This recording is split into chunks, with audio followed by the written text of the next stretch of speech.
Bienvenidos y bienvenidas a Move Life, los webinars de Move, donde cada mes contamos con una persona experta que nos acompaña para hablar de los temas más relevantes en el ámbito del ESG. Antes de continuar, deciros que hoy, no sé si lo habéis visto, ha habido una caída global del servidor que usan muchas plataformas, entre ellas la que se usa para hacer estas retransmisiones, con lo cual podría pasar que en algún momento esto se cayera, pero vosotras ahí no os desconectéis, que seguro que volvemos y seguro que no pasa nada. Vale, dicho esto, para quien todavía no nos conozca, Move Moda Movimiento, ¿qué es? Pues somos una iniciativa impulsada por Modaes, el diario de información económica del negocio de la moda, cuya misión, la de Move, es acompañar al cambio sistémico de la moda y avanzar hacia un modelo más sostenible, más innovador y más resiliente. Este trabajo lo estamos llevando a cabo a través de la generación de conocimiento y también estamos creando espacios donde los profesionales puedan compartir en torno a los avances de la gestión de la sostenibilidad. Y yo soy Sonia Flotats, periodista especializada en ESG, moda y directora de Move. Desde el lanzamiento de la plataforma hemos ido organizando diferentes iniciativas para nuestros patronos y partners, pero teníamos ganas de llevar este conocimiento más allá, haciendo accesible a cualquier persona el conocimiento experto. Y así nacen los Move Life, un espacio donde en 30 minutos personas expertas de distintos ámbitos como la legislación, la comunicación, el diseño o la tecnología, entre otros, comparten claves para ayudar al sector a avanzar hacia un modelo más sostenible, innovador y competitivo. El Move Life de hoy tiene como objetivo dar herramientas a los responsables de sostenibilidad y de recursos humanos para convencer e involucrar al conjunto de la organización al cumplimiento del plan de ESG. Porque, ¿cómo se hace para conseguir que el Consejo de Administración y nuestros compañeros se enamoren de nuestro plan de sostenibilidad? ¿O cómo podemos vincular la sostenibilidad al negocio? Sobre todo ello nos hablará Emma Gené. Ella es experta en equipos y organizaciones y lo hará en esta sesión que hemos titulado algo así como People, Business and ESG. Tenemos un plan. Bienvenida, Emma, perdón. Hola, Ay, Emma, ya lo sabes. Me encanta esto que hemos empezado en plan, cuidado que esto puede caer, pero si cae, por favor, que no se vaya nadie. Que no se vaya nadie. Yo no me demoro más. Solo quiero recordaros que sabéis que hay un chat aquí para que podáis hacer preguntas y hacerlas durante la retransmisión, porque también es verdad que siempre va con un poco de delay la retransmisión en directo y si no, cuando abrimos el turno de preguntas no las habéis lanzado. O sea, a medida que se os vayan ocurriendo, hacerlas y al final de la exposición de Emma dedicaremos unos minutos a contestarlas y de verdad aprovechar la oportunidad de tenerla en directo porque no pasa cada día. Y ahora sí, ya no me demoro más. Adelante, Emma. Muchas gracias, Sonia. Bueno, y es verdad, a mí nada me gusta más que la gente haga preguntas y participemos, porque sobre todo para esto están estas sesiones, ¿no? Para compartir aquí en la comunidad Move. Pues efectivamente, sin más dilación, vamos aquí vamos a empezar con nuestra sesión, que como muy bien ha dicho Sonia, la titulamos People, Business and ESG. Lo más importante, tenemos un plan. ¿Qué queremos decir un poco con todo esto? A ver, supongo que todos los y las que estáis conectados hoy, puede ser que tenga gente de people o de cultura o gente directamente de sostenibilidad o, con un poco de suerte, gente de muchos otros departamentos. Pero lo que siempre es cierto es que cuando se habla mucho, ¿no?, de sostenibilidad en todas sus facetas, de hecho, ¿no?, el ESG, ya lo sabéis, ¿no?, es esto de environmental, social y governance, ¿no? Con lo cual, imagínate las tres verticales, la de contenido que hay ahí dentro y la de proyectos que puede implicar. Y es cierto, vamos a reconocerlo, y a esta hora que no lo que pasa en Move se queda en Move, vamos a ser un poco sinceros, ¿no? Cuando presentamos estrategias de sostenibilidad, a veces esto es un poco, ¿no?, el unicornio, ¿no?, el unicornio un poco de las películas, ¿no? Da igual si lo hemos hecho nosotros, como si lo ha hecho una consultora o lo que sea, ¿no? Muchísimas veces las estrategias que presentamos van acompañadas, ¿no?, de esas fotos de gente mirando al horizonte, tomándose de las manos, ¿no? En el mejor de los casos fotos, en el peor de los casos imágenes creadas por una inteligencia artificial que se ve a la legua, ¿no? Pero todo demuestra un mundo como bastante onírico / irreal, que hace que realmente las estrategias de sostenibilidad muchísimas veces, y vamos a ser sinceros, representan un poco como un mundo pues muy, muy alejado del mundo del negocio real. Y llegan esos momentos en los que uno intenta poner en marcha estrategias de sostenibilidad. Imaginaos que con un poco de suerte esta os la compran y uno intenta llevarlas a cabo y bueno, y podemos un poco estar en este momento, ¿no? Que es, por el amor de Dios, acabamos totalmente vapuleados, intentando justificar un montón de cosas. Esto en el mejor de los casos pasa cuando la implementamos y en el peor de los casos pasa cuando la acabamos de presentar y nos empiezan a freír a preguntas y acabamos que decimos, no sé por qué hemos venido a presentar esto. Entonces, al final, lo cierto es, ¿cómo, caramba, podemos garantizar que una estrategia de sostenibilidad al final lo pete, por decirlo de alguna manera, que la gente no nos mire con recelo o que la gente no diga esto realmente no va con nosotros o esto no nos lo podemos permitir o esto no somos nosotros? Es decir, ¿no? ¿Cómo podemos slay con nuestra estrategia de sostenibilidad? Vamos allá porque vais a ver que, os hago un poco de spoiler, vais a ver que no es tanto cuestión de lo que decimos, sino de qué contexto previo tenemos. Es decir, no va a ser el qué de lo que nosotros vayamos a explicar en esta estrategia de sostenibilidad, sino que va a ser el por qué. Vamos a poner un poco más de contexto en todo esto. Mirad, gran parte de las empresas que funcionan hoy en día, pensad en la vuestra, ¿sí? En la empresa para la que trabajáis o incluso en vuestra empresa, ¿sí? Si habéis emprendido, si sois propietarias, propietarios. Gran parte de las empresas que existen son empresas que nacieron en el siglo XX.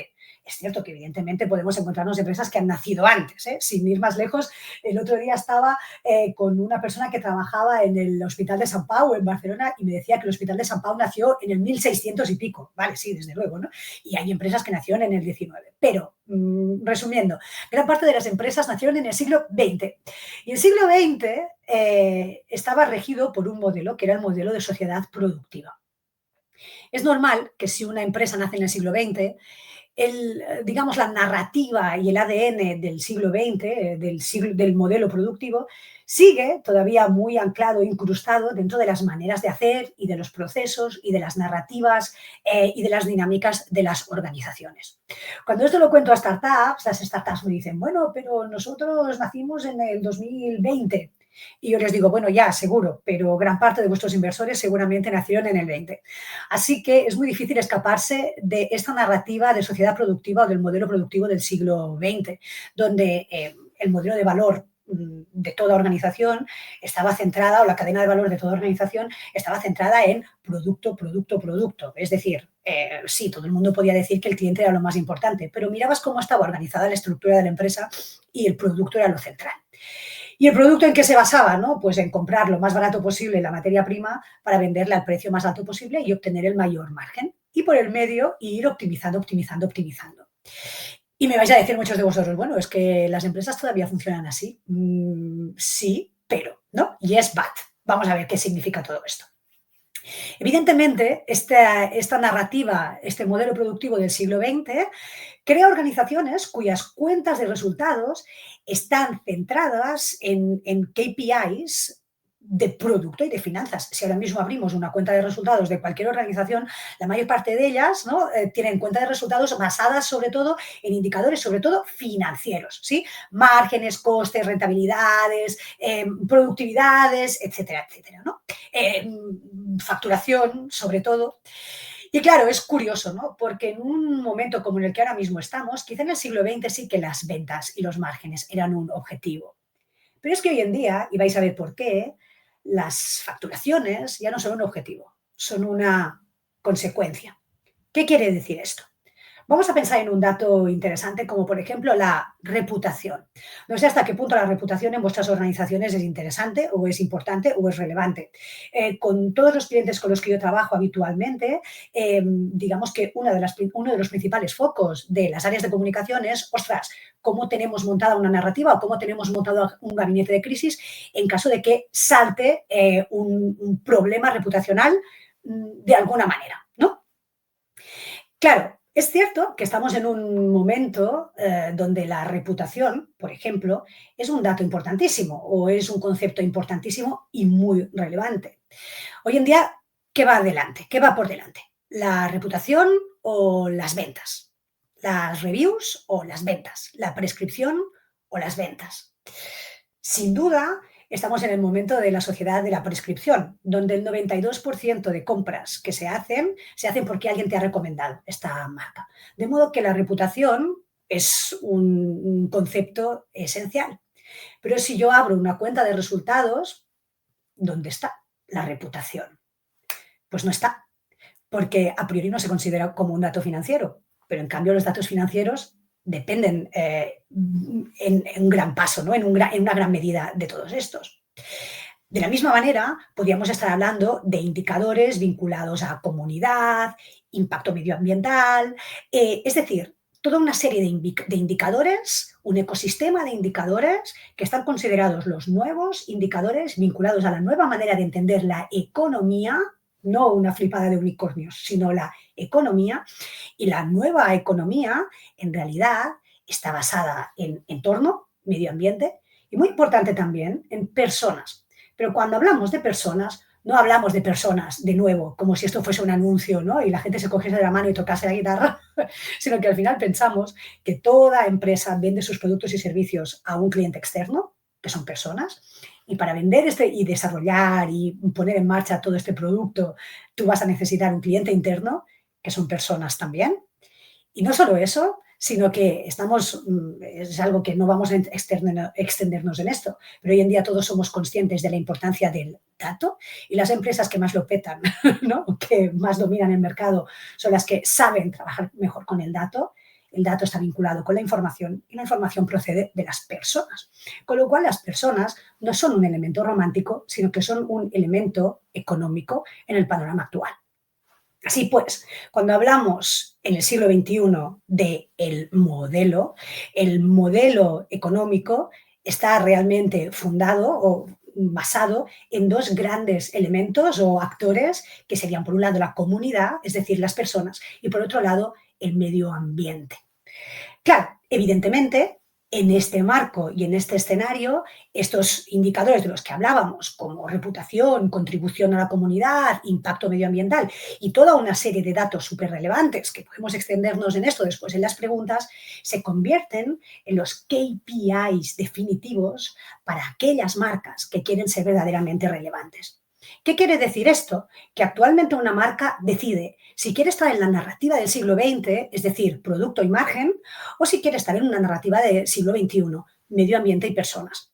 Es muy coherente, cada organización puede decidir en qué liga juega. Lo que pasa es que si yo elijo estar en la liga de producto y margen, lo que tengo que ser consciente es que quizá este modelo en el siglo XX podía funcionar porque no existía la globalización, los mercados eran más pequeños, tus players o tu competencia estaban, digamos, más o menos en tu misma zona y todo el mundo jugaba con las mismas reglas. Pero claro, actualmente, en un mundo globalizado, donde tus players o tus competidores están en distintos países, juegan con distintos canales, juegan con distintas realidades legales, con distintos costes, etcétera, etcétera, evidentemente, si tu estrategia se basa exclusivamente en producto y en margen, pues la verdad, seamos sinceros, este tipo de estrategia tiene las patas muy cortas. Porque hoy en día, en pleno 2025, a las puertas del 2026, siempre va a haber alguien que va a hacer un producto similar al tuyo, quizá no tanta calidad, pero similar al tuyo, a un precio mucho menor. Así pues, uno como empresa decide en qué liga quiere jugar.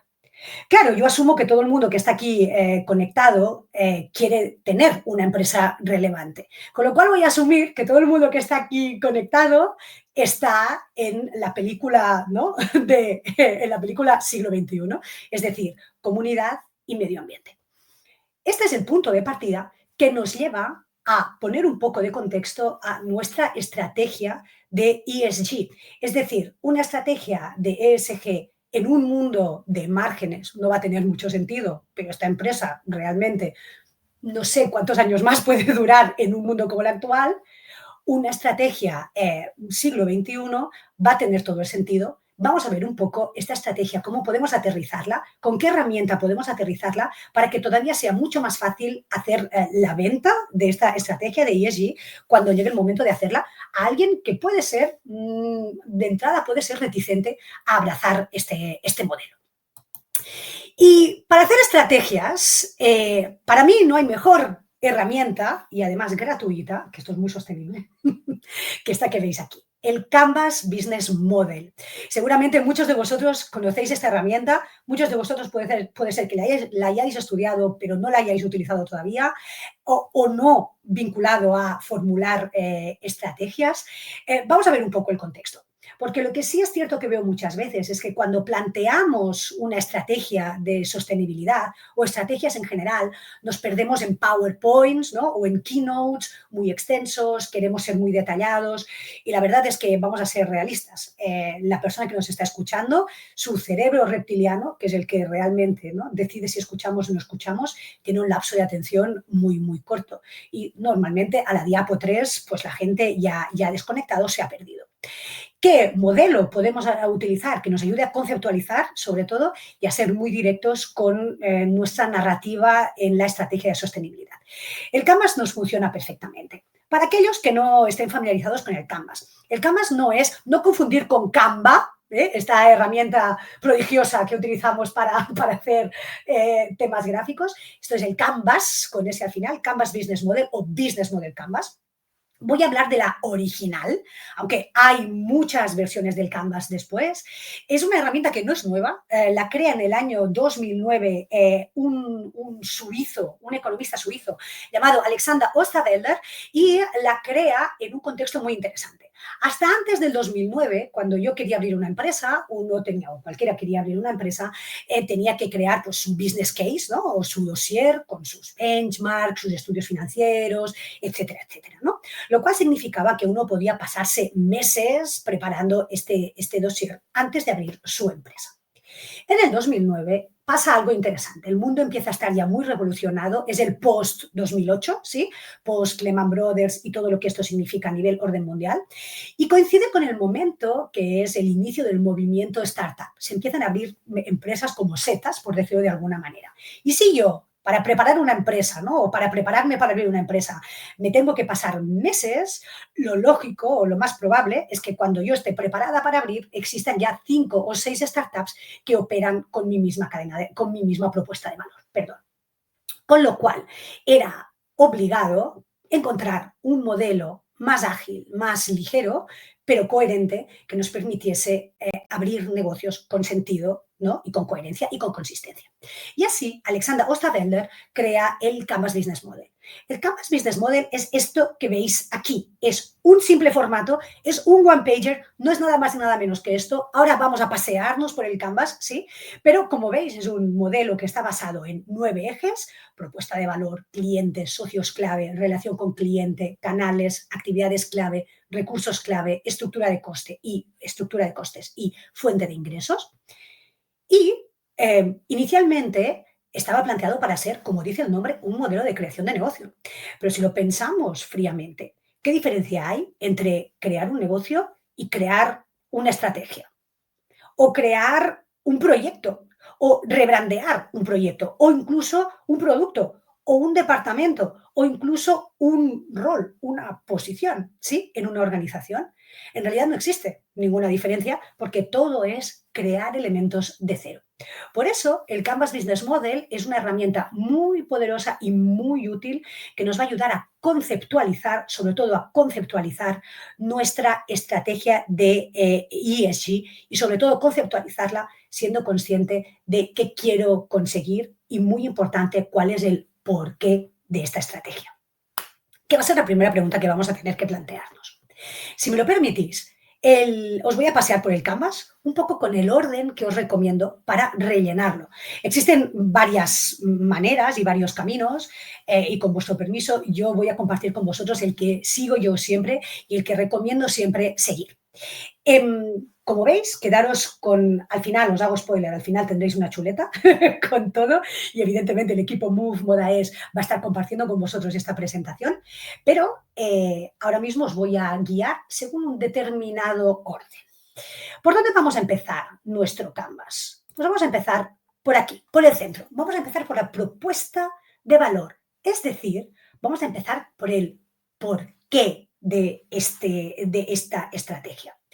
Normalmente, cuando presentamos estrategias, nos obsesionamos en el qué, en el cómo y en las personas, ¿no? Y en el calendario. Y cuando uno empieza con la estrategia y empieza la implementación, por el camino empiezan a salir flecos, la gente empieza a flaquear, empiezan a pasar cosas que realmente hacen que sea casi épico, ¿no? Y muy desgastante tirar adelante una estrategia. No pasa solo con ESG, pasa con un montón de cosas, por no decir todas.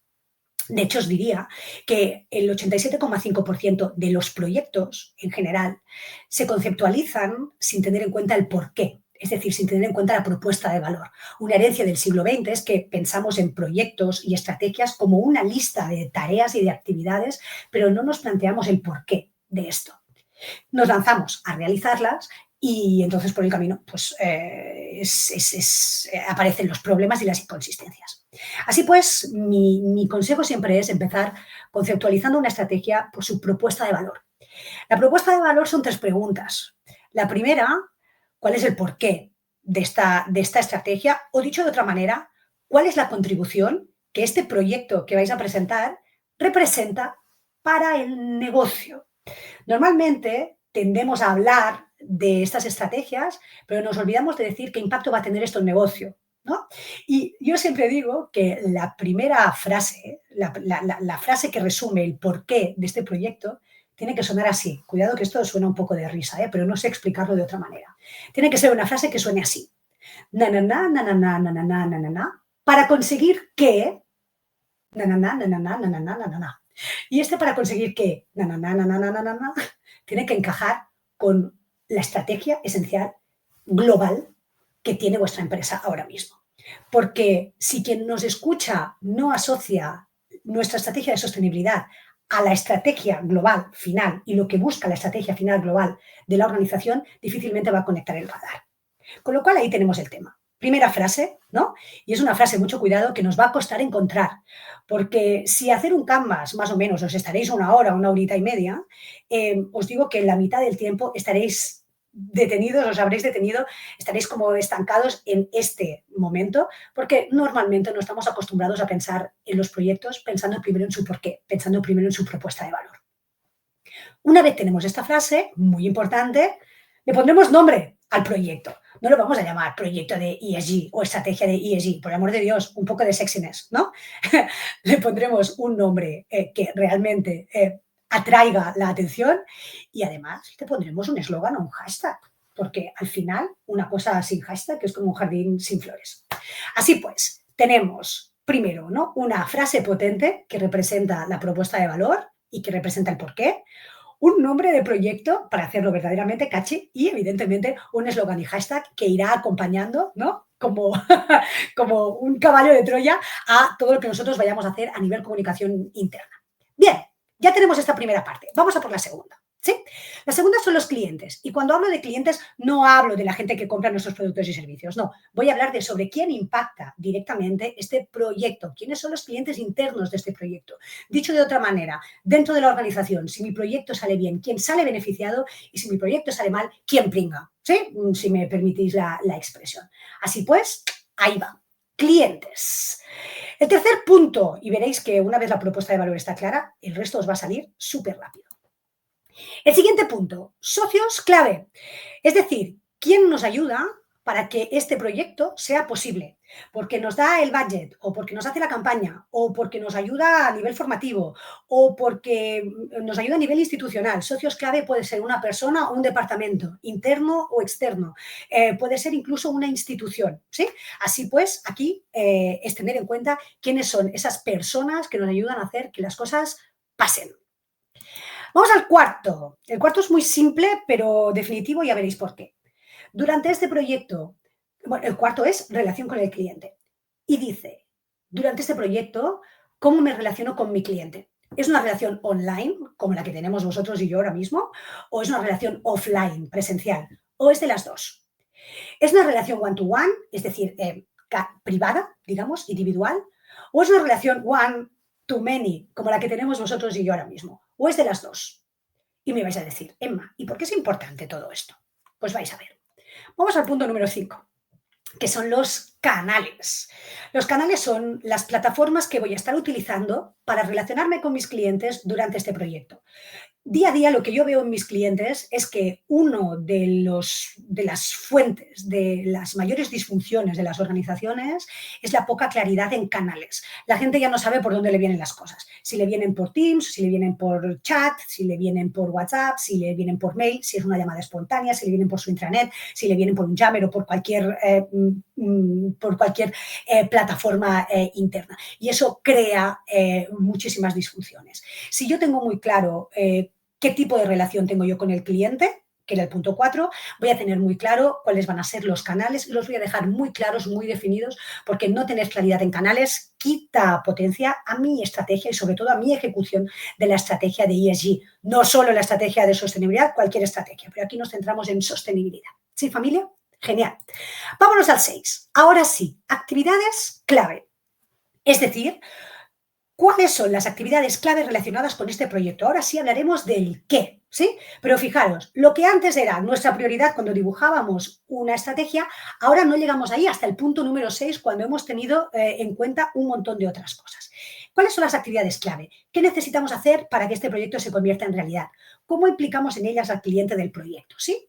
Fijaros bien una cosa, aquí estoy hablando de actividades clave y aquí no os tienen que salir más de 10. Son clave. Ir a reuniones no es una actividad clave. Enviar emails no es una actividad clave. Que pasemos mucho tiempo haciendo esto no significa que esto sean actividades clave.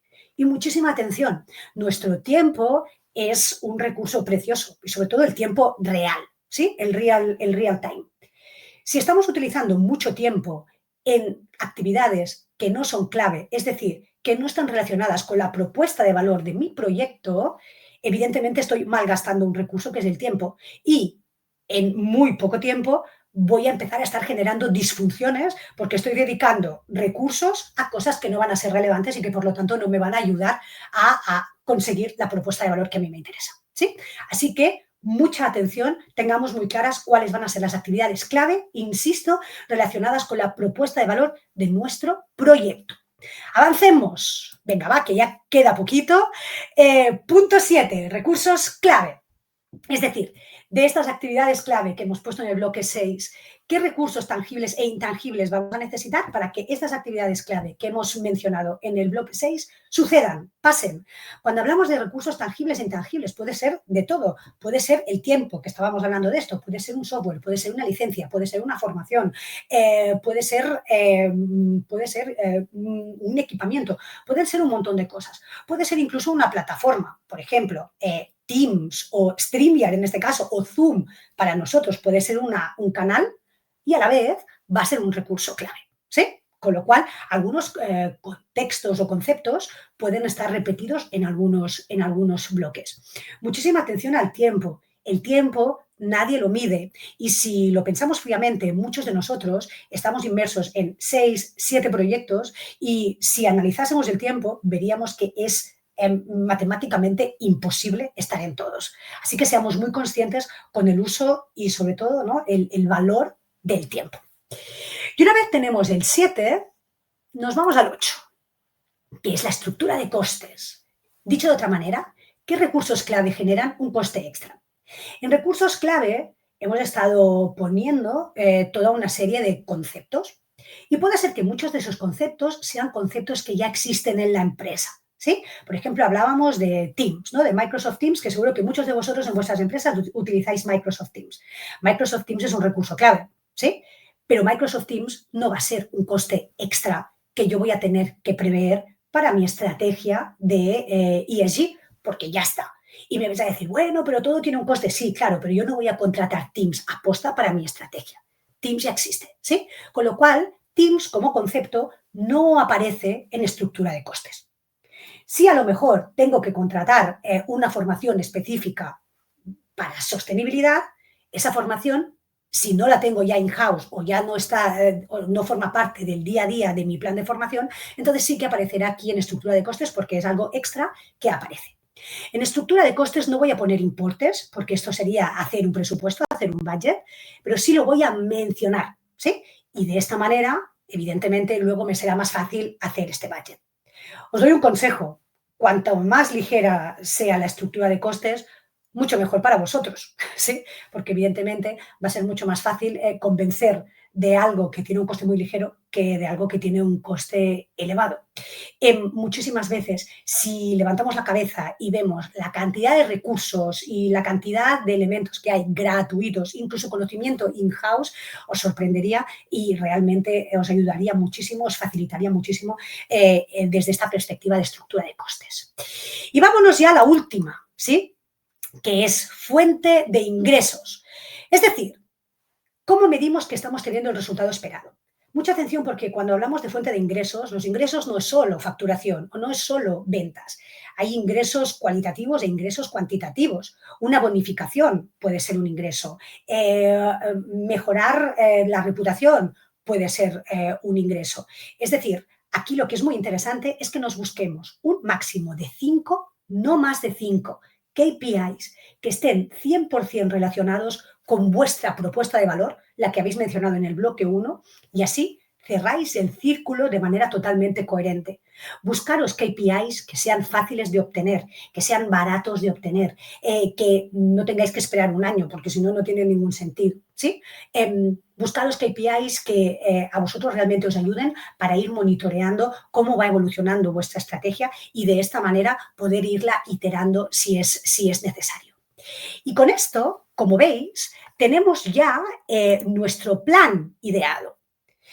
Presentar un Canvas puede ser ya, o sea, un Canvas ya te puede representar la estrategia en sí y no hay nada más sorprendente que una estrategia que ocupa una página, o si queréis, puede ser el inicio de una presentación algo más extensa, pero al menos vais a tener muy claro cuál es el enfoque que vosotros vais a dar y sobre todo cuál es el por qué.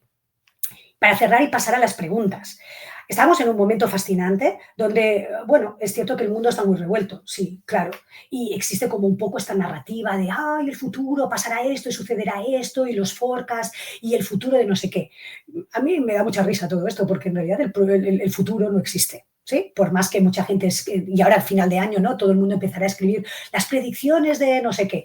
Pues bueno, pues el futuro no existe. Yo soy muy fan de Jim Dator, que es un especialista en futuros, un profesor de la Universidad de Hawái, que es la meca en todo lo que es estudio de futuros. Y Jim Dator dice, no existe un futuro predeterminado. Existen tantos futuros como seamos capaces de imaginar. Así pues, parafraseo un poco, ¿no? Al gran Jim Dator, con su permiso, y al final pensemos esto, el futuro de la ESG en realidad no existe. Existen tantos futuros, no solo como seamos capaces de imaginar, sino como seamos capaces de hacer y de convencer a quien tengamos que convencer y realmente hacer que todas estas cosas pasen. Nosotros ahí tenemos muchísimo, muchísimo que decir. No desaprovechemos esta oportunidad. Y de momento, familia, esto es todo lo que tenía previsto para hoy. Espero haber respetado el tiempo, no haber aburrido demasiado a la gente. Qué va, Emma, súper bien, súper claro, el tiempo muy bien aquí. Muy mala esta, es una hora muy mala, es la hora de la teleserie, competir contra Sí que es una hora mala, pero ves, en lugar de ver la teleserie, pues escucharte a ti mucho más productivo. De verdad, una auténtica masterclass, una visión de Canvas muy interesante. Yo personalmente conocía la herramienta, pero no aplicada, solo aplicada a negocio, ¿no? Claro. Al impacto interno del negocio y a la estrategia, cómo vender la estrategia de sostenibilidad. Con lo cual, seguro que ha ayudado muchísimo y a mí ya me ha dado ideas. Mientras vemos si se animan con las preguntas, yo tengo varias. Por si acaso, y además tengo dudas. Vale, una vez hacemos, muy bien, hago el Canvas, lo presento. Además, como lo he hecho de esta manera, convenzo bastante. Pero siempre, y tú que eres experta en gestión de equipos, seguro, creo que lo verás, siempre hay alguien negacionista dentro de los equipos. ¿Qué hacemos? ¿Qué hacemos con estas personas? Vale, va a depender un poco de dónde está esta persona. Pero mira, cuando uno introduce, esto funciona para sostenibilidad y para cualquier disciplina. Seguro que todos recordamos esta famosa curva de la innovación de Rogers, ¿no? Que es un modelo muy antiguo del 62, pero no existe nada mejor, ¿no? Y Rogers, normalmente esto se vincula a la curva de la adaptación de la adopción de la innovación, pero por ejemplo en el mundo de la moda funciona así totalmente con las tendencias y en el mundo de los hábitos y de, bueno, al final sostenibilidad es verdad que ya no es una cosa tan nueva, ¿no? Pero sigue siendo una tendencia, ¿no? Para algunas personas.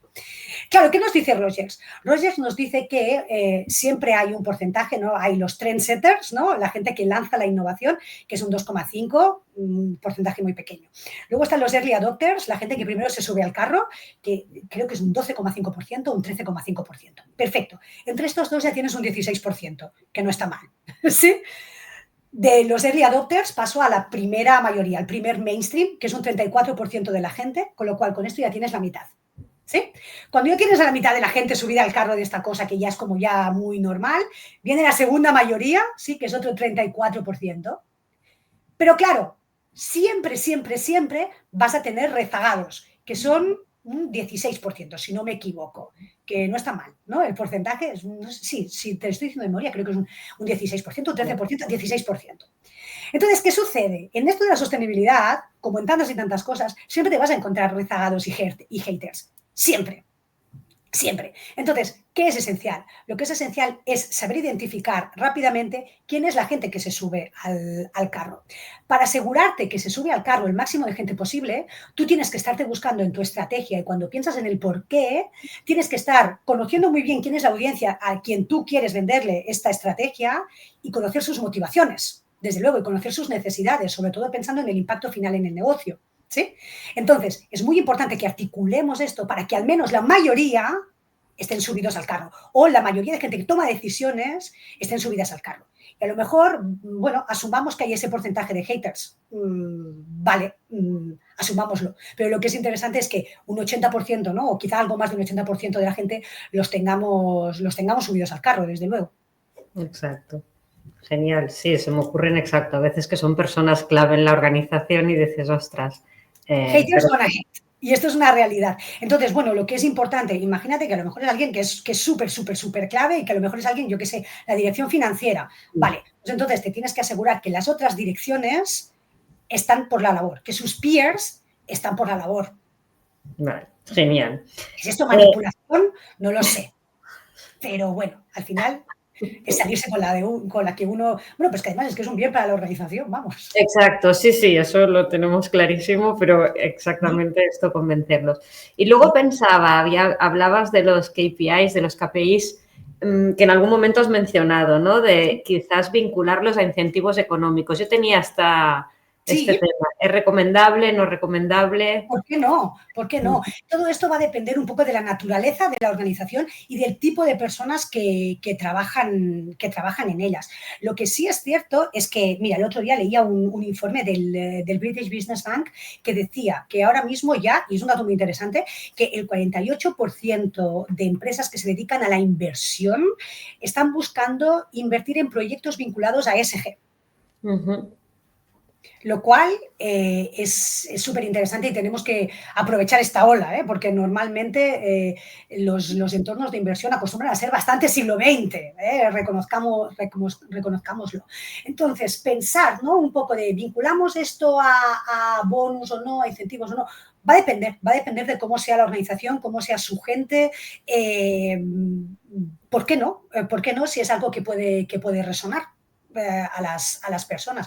Pero en todo caso sí que es cierto que si esto tengo que vincularlo a incentivos o a bonus, es muy importante co-crear con la persona estos bonus. Es decir, imagínate, supply chain, ¿no? ¿Cómo le pones bonus a supply chain, que es una de las áreas, ¿no? más unas áreas clave, ¿no? En temas de sostenibilidad. Vale, pues es importante acordarlo con la gente que es experta en supply, ¿sí? Para que la gente experta en supply te diga, vale, yo puedo impactar en esto, esto y esto y esto. ¿sí? O si es a nivel governance, ¿no? A nivel social, ¿vale? Las personas que se encargan de esto, pues pum, pum. Un área de marketing, por ejemplo, un área de... ¿Sí? Todas las áreas están implicadas en todo esto, o incluso el área financiera, normalmente, ¿no? Vinculada a un modelo más siglo XX, las áreas financieras necesitan desesperadamente entrar en un concepto economía 2026, porque es que si no, en un pim pam pum, una inteligencia artificial los va, los va a borrar, porque si sencillamente se encargan de hacer forecast y gestionar costes, francamente, ¿no? Necesitas algo más. Y ahí es un punto clave. Totalmente, totalmente. Creo que la gente no se nos anima a hacer preguntas, pero sí que es cierto que el No se tema me del haya delay siempre implica, pero yo no querría pisar, o sea, que voy despacio para no pisar La las gente se nos preguntas. ha puesto en plan podcast. Estamos aquí en el plan podcast, la gente está tranquilamente conduciendo y haciendo sus cosas, pues me parece bien, me parece bien. También, exacto. Sí, genial, Vayan genial. con cuidado, papá no corras y mamá no corras. Tal cual. Claro, Yo estaba los que tienen hijos están yendo a buscar a los hijos al cole, está clarísimo. también, cierto. Siguiendo con el tema de los KPIs y los incentivos asociados, hablabas eso de no marcarnos más de 5. ¿Tú tienes propuestas de qué KPIs, qué incentivos pueden funcionar en este tipo de estrategias para animar, más allá Sí, del económico? sí, de otro tipo de incentivos. Es que, de nuevo, ¿sabes qué pasa? Yo el tema de los incentivos lo vivo mucho, son temas muy personales de las organizaciones. Cada organización tiene un ADN distinto, porque cada organización pueden ser todos del mismo sector, puedes encontrar empresas que son del mismo sector, ¿no? Incluso, ¿no? Aparentemente que hacen lo mismo, pero la cultura, el ADN, ¿no? La manera de ser es totalmente distinta la una de la otra y es como tiene que ser, ¿no? Porque al final la cultura real de una empresa la hacen las personas que trabajan en ellas en todos los niveles, ¿no? Y claro, los incentivos que tienen sentido son los que se adaptan a cómo es esta organización. Es decir, ya no es tanto incentivos de sostenibilidad, sino qué es lo que entiende por ESG esta organización, cuál es el porqué, ¿no? Y entonces lo que es interesante es, si el porqué está claro, el tipo de incentivos vienen de una manera muy natural, porque son los incentivos relacionados con ese porqué. No sé si me explico. Sí, totalmente.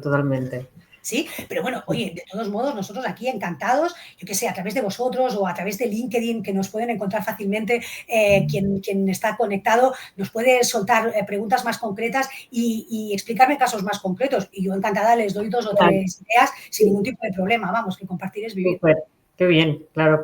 Creo que si hay alguna pregunta, venga, que se nos animan ya. ¡Ay, es Luis, Luis! Le envío un beso a Luis. mira, pues Luis pregunta, ¿cómo solucionar el paradigma IA y sostenibilidad? No sé si Sí, entras sí. ahí, ¿no? Sí. Sí, a ver, bueno, vamos a ver, porque esto, claro, es una pregunta muy amplia, pero vamos para allá. El concepto IA ahora mismo es un gran hype, ¿sí? La IA en 2 años era commodity, ¿no? Yo me acuerdo que hace unos años hablábamos del metaverso, ¿quién se acuerda del metaverso ahora mismo? ¿No? Lo siento mucho porque yo soy no soy hater de la IA, pero bueno, al final es un gran hype ahora mismo, es una herramienta. La realidad es que la IA es una herramienta de lenguaje, no es realmente una herramienta de creación. ¿Qué quiero decir con esto? Al final, las IAs rastrean todo el conocimiento que existe y lo colocan bien, ya sea en forma de imagen o en forma de texto, pero la IA todavía comete tremendas alucinaciones, ¿no? ¿Cuál es la realidad? A ver, tenemos que confiar en nosotros como seres humanos, ¿no? A mí hay una cosa que me da mucha pena, que es cuando la gente dice, no, yo no utilizo la IA, ¿eh? No, yo lo que hago es, tengo miedo de la hoja en blanco, entonces le lanzo un prompt a la IA me da ideas y yo sobre esto construyo. Bueno, pues lo siento mucho, estás construyendo sobre algo que te está sugiriendo la IA, ¿no? Cuando el ser humano somos creativos por naturaleza, ¿no? O lo mismo, no, yo le suelto a la IA y me ha creado una estrategia de sostenibilidad súper convincente, ¿eh? Es en plan, no, lo que ha hecho la IA es, te ha rastreado todo lo que hay y te lo ha puesto en bonito. Oye, si estamos ya contentos con esto, que es algo 100% transaccional, a mí me parece guay, pero la IA ni conoce tu ADN de marca, ni conoce tu realidad, te está haciendo una propuesta, ¿no? Totalmente transaccional. Yo creo que muchas veces es mucho más interesante preguntar a tu cliente interno, ver un poco, y vale más la pena hacer una estrategia más ligera y menos transaccional, pero que llegue más al cerebro reptiliano. A vosotros nos pasa que cuando leéis, bueno, y a ti te debe pasar, Sonia, que eres periodista, ¿no? Yo de formación soy traductora. Entonces, cuando yo leo un texto generado por IA, no me va al cerebro reptiliano. Es lo mismo que cuando ves una imagen hecha por IA. A vosotros nos pasa que es más, ¡ay, una imagen por IA! ¿Really? ¿Necesitamos esto? Entonces, yo creo que tenemos que confiar, cuando hablamos de una buena estrategia de sostenibilidad, no es que una IA me haga un redactado maravilloso.